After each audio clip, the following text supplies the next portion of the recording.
अस्सलाम वालेकुम बच्चों, क्या हाल है आप लोगों के। मैं डॉक्टर आसिम आपको वेलकम करता हूँ। आज जो आप और मैं बात करेंगे, आज हम ब्रेन के डिफरेंट पार्ट्स की बात करेंगे, उनके फंक्शन को समझने की कोशिश करेंगे। साथ ही साथ मेरे पास ब्रेन का मॉडल है, वो भी मैं आपको उस मॉडल में से सारे पार्ट दिखाऊंगा ब्रेन के। तो मैंने कल आपको ये बताया था कि जब हम ब्रेन को देखते हैं तो मैंने कल आपको इसका एक स्केच बनवाया था और मैंने आपको बताया था कि ब्रेन को हम लोग 3 पार्ट्स के अंदर डिवाइड कर लेते हैं। और वो जो 3 पार्ट्स हैं, वो 3 पार्ट कौन कौन से हैं शाबाश बताइए। वो 3 पार्ट हैं फोर ब्रेन, मिड ब्रेन और हाइंड ब्रेन। तो आज मैं आपसे सबसे पहले बात करूंगा फोर ब्रेन की।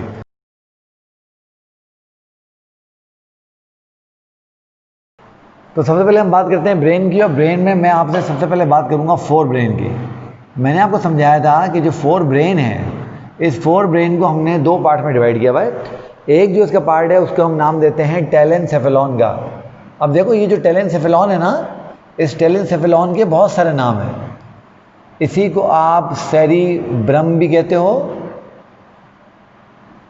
इसी को आप सेरिब्रल हेमीस्फेयर के नाम से भी जानते हो, इसी को आप सिफेलस के नाम से भी जानते हो, सिफेलस। इसलिए अगर किसी को खुदा न खास्ता ब्रेन में इन्फेक्शन हो जाए तो that infection is called encephalitis, यानी ब्रेन का इन्फेक्शन। खैर बहरहाल, तो मैंने कल आपको समझाया था कि अगर आप इस ब्रेन के मॉडल को देखें, मैं आप लोगों के लिए ब्रेन के मॉडल को उठा लेता हूँ। ये मैंने ब्रेन का मॉडल उठा लिया। अब आपको पता है, आपको जो इंटैक्ट ब्रेन होता है ना, वो इस तरह से नज़र आ रहा होता है। आपको इंटैक्ट ब्रेन जो होता है वो इस तरह से नज़र आ रहा होता है, ऐसा ही है। तो इस इंटैक्ट ब्रेन में ये पूरा पार्ट जिसको आप ब्रेन समझ रहे हो, ये बेसिकली फोर ब्रेन है। ये बेसिकली फोर ब्रेन का टेलेनसेफेलॉन है। तो ये बात आपने समझना आप लोगों के लिए बहुत ज़रूरी है। एक चीज़ आप नोट कर रहे हो, इसमें आपको बहुत ज़्यादा कॉन्वोल्यूशन नज़र आ रही है। कॉन्वोल्यूशन से मुराद क्या होती है, इसमें आपको बहुत सारे ऐसे लग रहा है जैसे बल पड़े हुए। अगर मैं आपको थोड़ा नज़दीक से दिखाने की कोशिश करूँ, क्लियर आपको नज़र आ रहा है, ऐसा लग रहा है ना जैसे इसमें ये उभार बने हुए हैं, फिर ये डेप्थ बनी हुई है, फिर उभार बना हुआ है, फिर डेप्थ बनी हुई है, फिर उभार बना हुआ है, फिर डेप्थ बनी हुई है। ऐसा क्यों हुआ है? तो हम यहाँ लिखते हैं कि जो टेलेनसेफेलॉन है, it is highly convoluted. Convoluted से मैंने आपको मुराद समझाई थी नेफ्रॉन में। कॉन्वोल्यूटेड का मतलब होता है बल खाया हुआ। तो ये बहुत ज़्यादा बल खाया हुआ क्यों है? क्योंकि बहुत बड़े एरिया के अंदर, बहुत छोटे एरिया के अंदर बहुत सारे न्यूरॉन्स को हमने एडजस्ट करना है। यानी मैंने एक स्टडी पढ़ी थी, वो स्टडी क्लेम कर रही थी कि इस सेरिब्रम के अंदर 3 बिलियन तो सिर्फ इंटर न्यूरॉन है। मैंने वो स्टडी पढ़ी थी और वो क्लेम कर रहे थे कि पूरा जब आप ब्रेन देखेंगे तो पूरे ब्रेन के अंदर न्यूरोग्लियल सेल्स, न्यूरॉन और सारे मिला के तकरीबन कोई 20 बिलियन के करीब सेल होते हैं। यानी इतना सा ये जो 1.5 किलो का मास है, इसके अंदर इतने सारे सेल। तो आप समझ सकते हैं बात क्या हो रही है, ठीक है। तो इट इज़ हाईली कॉन्वोल्यूटेड। और क्यों कॉन्वोल्यूटेड है? To adjust huge number of neurons. तो न्यूरॉन्स के बहुत बड़े नंबर को एडजस्ट करने के लिए जो है वो ऐसे ही हुआ है, ठीक है। अच्छा, जब टेलेनसेफेलॉन को आप देखते हो तो आपको ये बात पता लगती है और आपको ये बात समझ आती है कि ये जो हमारा टेलेनसेफेलॉन है, ये बेसिकली 4 लोब्स के अंदर डिवाइडेड है। तो it is divided into 4 lobes. और ये जो 4 लोब्स हैं, इनके जो नाम रखे जाते हैं, विथ कॉरस्पॉन्डिंग स्कल बोन्स, ठीक है। तो ये 4 लोब कौन कौन से हैं? ये 4 लोब हमारे पास कौन कौन से हैं? हमारे पास है number 1 we have frontal lobe, number 2 we have parietal lobe, number 3 we have temporal lobe, number 3 we have temporal lobe, and number 4 we have occipital lobe, ठीक है। अब आपने ये बात ध्यान में रखनी है कि ब्रेन के डिफरेंट लोब्स डिफरेंट फंक्शंस को कंट्रोल करते हैं। से for example vision occipital lobe के पास होती है।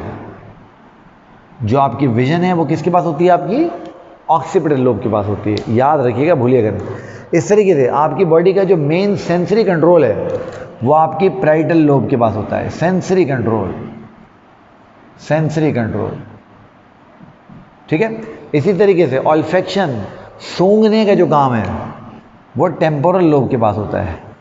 ऑल्फैक्शन, सूंघना, ये टेम्पोरल लोब के पास है, ठीक है। इसी तरीके से आपकी पर्सनैलिटी, थॉट्स, ड्रीम्स और ये सारी की सारी चीज़ें जो होती हैं ये आपकी फ्रंटल लोब के पास होती हैं। तो पर्सनैलिटी, मोटर कंट्रोल, ये सारा का सारा हमारा किसके पास होता है? फ्रंटल लोब के पास होता है। मैंने कहा ना, मैं चीज़ों की बहुत ज़्यादा डिटेल में नहीं जाऊँगा क्योंकि आप इस वक्त ना आपको ज़रूरत है और ना आपको इसकी कोई ज़रूरत वो है। एक और जो फ्रंटल लोब बहुत इंपॉर्टेंट काम कंट्रोल करती है, वो समझाना आपको बेहद ज़रूरी है, उसको हम कहते हैं रीज़निंग। चीज़ों की वजह तलाश करना। तो ये अल्लाह ताला ने हमें ये सलाहियत दी है कि हम जो है वो चीज़ों की वजह तलाश करते हैं।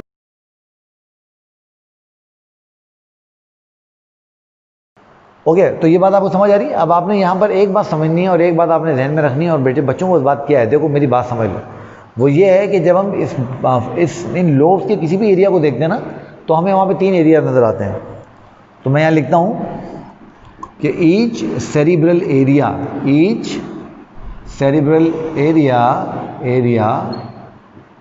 Is consist of 3 parts. तो उसके पास 3 पार्ट होते हैं। वो 3 पार्ट कौन कौन से होते हैं? नंबर वन उसके पास क्या होता है? नंबर 1 उसके पास होता है सेंसरी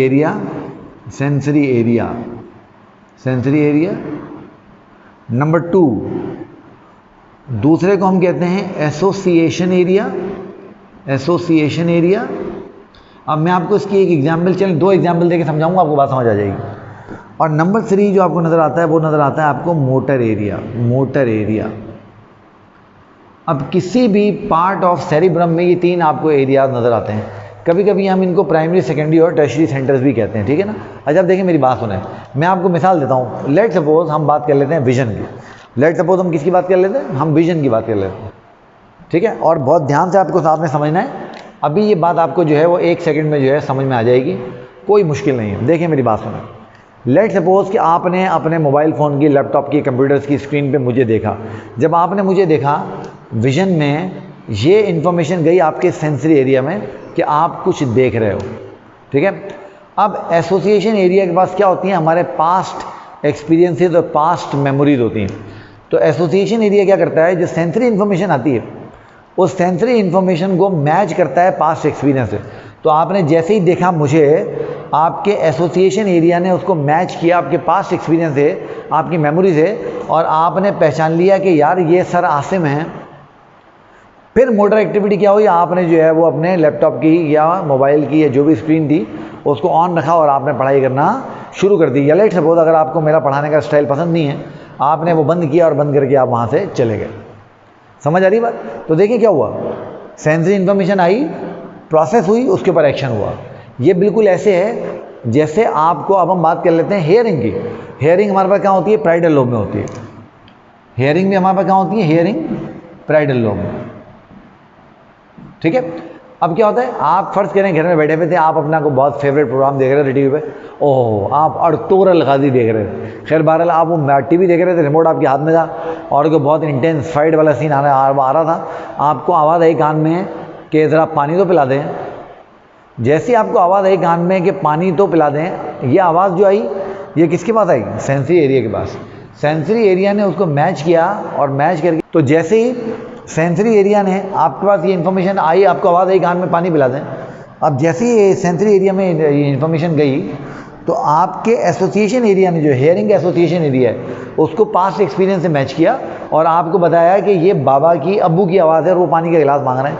आप फ़ौरन उठ के गए, पानी के गिलास भर के लेके आए, आपने उनको पिलाया, आप वहाँ खड़े रहे जब तक उन्होंने पी नहीं लिया। जब उन्होंने पी लिया तो आपने पूछा आपको किसी और चीज़ की ज़रूरत है? उन्होंने कहा नहीं, अब आप जाके अपना काम करें। आप गए, फिर दोबारा ड्रामा देखने लगे। तो देखो sensory area, association area, motor area ऐसे काम करते हैं।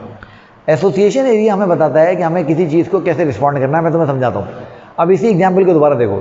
सेंसरी एरिया, तुम बैठे बार अर्तुगरुल गाजी देख रहे थे, तुम्हें आवाज़ आई पानी तो पिला दें। पहले वो आवाज़ किसकी थी? बाबा की थी। अब देखो तुम्हें आवाज़ क्या आई? पानी तो पिला दें। एसोसिएशन एरिया ने उसको मैच किया अपनी मेमोरी से और बताया ये छोटे भाई की आवाज़ है। किसकी आवाज़ है? छोटे भाई की। तुमने एक्शन किया, तुमने कहा अभी लगाऊंगा एक, जाओ जाके खुद भी पानी पियो और एक गिलास मेरे लिए भी लेके आओ। समझ आ रही बात? तो एसोसिएशन एरिया आपको बताता है कि किसी स्टिमुलस को कैसे रिस्पॉन्ड करना है। तो इस तरीके से चीज़ें काम करती हैं। Now same is true with olfaction, smell के लिए। कि आप कहीं गुजरे, आपको स्मेल आई, स्मेल का महसूस होना, सेंसरी एरिया, पास्ट एक्सपीरियंस से मैच हुआ कि यार ये तो गुलाब की खुशबू है, आपने और उसको सूंघा और उसको एंजॉय किया।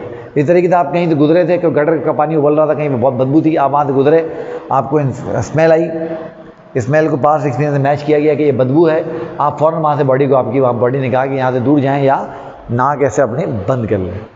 तो इस तरीके से जो है ये बहुत आसानी से ये सारा का सारा काम जो है वो किया जा सकता है। हाँ बच्चों, तो ये मैंने आप लोगों के लिए स्केल मंगा लिया, ये आपको हेलो कह रहा है, हेलो अस्सलाम वालेकुम, मैं आपका दोस्त हूँ, है ना भाई। अगर आप देखें जी, तो अब आप देखें यहाँ पर स्केल में आपको 4 बोन नज़र आ रही हैं। मैं इसको मार्क कर देता हूँ ताकि आपको ये वाज़ेह नज़र आए। देखें कौन कौन सी बोन है। एक तो ये बोन आपको नज़र आ रही है फ्रंटल बोन, ये एफ जो मैंने लिखा है, now this is the frontal bone. उसके पीछे ये जो बोन आपको नज़र आ रही है, ये वाली 1 और ये वाली 2, now these are the parietal bones, ये दोनों प्राइडल बोन है। तो ये फ्रंटल बोन हो गई, ये दोनों प्राइडल बोन हो गई। अब अगर इसको हम पीछे से देखें, यहाँ से, इस जगह से, तो देखो ये ऑक्सीपिटल बोन है, ये ऑक्सीपिटल बोन है, ये रही, now this is occipital bone. और अब इधर अगर मैं आ जाऊँ तो देखो ये हमारी टेम्पोरल बोन है, ये हमारी टेम्पोरल बोन, ये हमारी टेम्पोरल बोन, ये हमारी टेम्पोरल बोन। अब जब मैं इस स्कल को खोलूँगा, क्योंकि स्कल ना इट्स लाइक ए बॉक्स, ये आपके जिसमें आप पैसे छुपा लेते हैं ना, पैसे सेव करते हो, ये उस तरह के बॉक्स की तरह है, क्योंकि इसने एक बहुत इंपॉर्टेंट चीज़ को छुपा के रखना है, इसका नाम ब्रेन है। तो देखो जैसे ही मैं इसको खोलूँगा, ये देखो मुझे इसके अंदर ये कैविटी नज़र आ गई।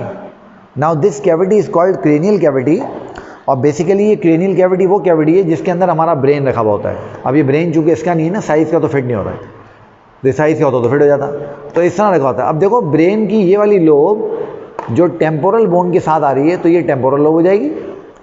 ये वाली लोब जो ऑक्सीपिटल बोन के साथ आ रही है, ऑक्सीपिटल लोब हो जाएगी। ये ऊपर वाली लोब जो कि ऐसे प्राइडल बोन के साथ आ रही है, ये प्राइडल लोब हो जाएगी। और ये आगे वाली लोब जो फ्रंटल बोन के साथ आ रही है, ये फ्रंटल लोब हो जाएगी। तो हम जो नाम देते हैं ब्रेन की लोब्स को, हम नाम देते हैं उसकी, शाबाश, किसको देख के, हम नाम देते हैं उसकी स्कल की बोन्स को देख के। ये बात होपफुली आपको बहुत ही समझ में आ गई होगी। चलो भाई, मेरा काम हो गया, thank you very much.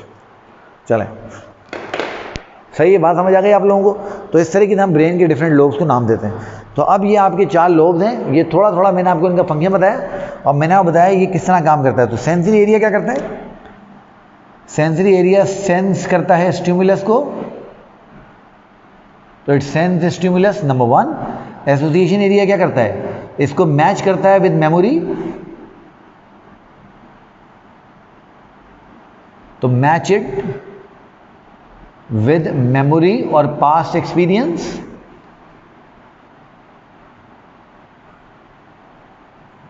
Past experience. और मोटर एरिया क्या करता है, डिसीजन एग्जीक्यूट करवाता है, डिसीजन एग्जीक्यूशन, यानी जो फैसले होते हैं उनकी इंप्लीमेंटेशन करवाना। और यही डिसीजन मेकिंग का काम भी करता है। डिसीजन मेकिंग भी इसी के पास है। डिसीजन मेकिंग यानी एक चीज़, मैंने आपको समझाया कि एक चीज़, जैसे हमने यहाँ एग्जाम्पल ली थी कि पानी पिला दो, जब बाबा कह रहे थे तो आपको ये ब्रेन समझा रहा था कि जाके उनको पानी पिलाना है, और जब छोटा भाई कह रहा था तो आपको पता था कि आप उसको डांट डपट भी सकते हैं। तो इस तरीके से ये सारा काम होता है। ठीक है बेटे, तो मैं उम्मीद करता हूँ कि आपको सेरिब्रल हेमिस्फीयर का ये काम समझ आ गया होगा। याद रहे, 2 सेरिब्रल हेमिस्फीयर आपस में जब मिलते हैं तब जाके ये पूरा सेरिब्रम बनता है। और मैंने आपको समझाया था कि सेरिब्रल हेमिस्फीयर को हम चाकू की मदद से ऐसे काट के अलग भी कर सकते हैं, इस तरह से। ये अगर आप फिजिकली इस वक्त मेरे सामने होते ना, तो मैं ब्रेन यहाँ लेके आता और मैं आपको काट के ये पूरा दिखाता और करवाता, और इसकी चीज़ें आप देखते हैं, बड़ा एंजॉय करते हैं। मैं करवाता हूँ बच्चों को जब मैं पढ़ाता हूँ। अच्छा देखिए, इसमें एक चीज़ नोट कीजिए कि यहाँ पर तो इन्होंने इसको ये जो स्टील की जो ये पिन हैं, इनके ज़रिए आपस में जोड़ रखा है ना। अब हमें पता है कि हमारे बॉडी में नॉर्मली तो स्टील की पिनें नहीं होती ना, तो फिर ये दोनों हेमिस्फीयर कैसे जुड़े हुए होते हैं आपस में। मैं यहाँ पर एक स्ट्रक्चर मार्क कर रहा हूँ, होपफुली आपको मैं उम्मीद कर रहा हूँ आपको नज़र आ जाएगा। देखिए ये जो स्ट्रक्चर है यहाँ पर, एक स्ट्रक्चर, ये आप अपनी किताब की डायग्राम में भी देखिएगा। ये जो हुक लाइक स्ट्रक्चर आपको यहाँ नज़र आ रहा है, ये हुक लाइक स्ट्रक्चर, ये मुझे उम्मीद है आपको नज़र आ रहा होगा बिल्कुल वाज़ेह। इसी तरीके से देखिए ये है ना, यहाँ पर भी है, ये यहाँ पर मैं लगाऊंगा तो इसमें निशान आ जाएंगे और ये साफ़ नहीं होंगे। तो बेटा ये जो हुक लाइक स्ट्रक्चर है, now this is a band called corpus callosum. इस बैंड को हम क्या बोलते हैं, इसको हम कहते हैं कॉर्पस कैलोजम। Corpus callosum. तो what is corpus callosum? Is a band of white matter, band of white matter, और वाइट मैटर मैंने आपको समझाया था ना कल, आपके माइलिनेटेड जो पार्ट होते हैं नर्वस सिस्टम के, उनको हम वाइट मैटर कहते हैं। तो ये बैंड है वाइट मैटर का, और ये क्या करता है, ये कनेक्ट करता है, कनेक्ट टू सेरिब्रल हेमीस्फीयर्स। ये दो सेरिब्रल हेमीस्फीयर्स को आपस में कनेक्ट करके रखता है। तो जब आप इंटैक्ट ब्रेन देखेंगे, आप आज बाबा को फरमाइश कर दें कि वो आपके लिए बकरे का दिमाग लेके आए कसाई अंकल से, और आप देखेंगे जब आप उस दिमाग को देखेंगे तो उसके दोनों जो लोब्स होंगे ना, इस तरह से आप उसको अलग नहीं कर पा रहे होंगे। आप चाकू लेंगे, चाकू से बीच में से उसको काटेंगे, फिर वो अलग होगा, अदरवाइज वो अलग नहीं होगा। ठीक है बेटा, बात समझ आ गई आप लोगों को? तो होपफुली ये बात आपको समझ में आ गई होगी। ठीक हो गया, सही है। तो ये हमने थोड़ी सी बात कर ली टेलेंसेफेलॉन की।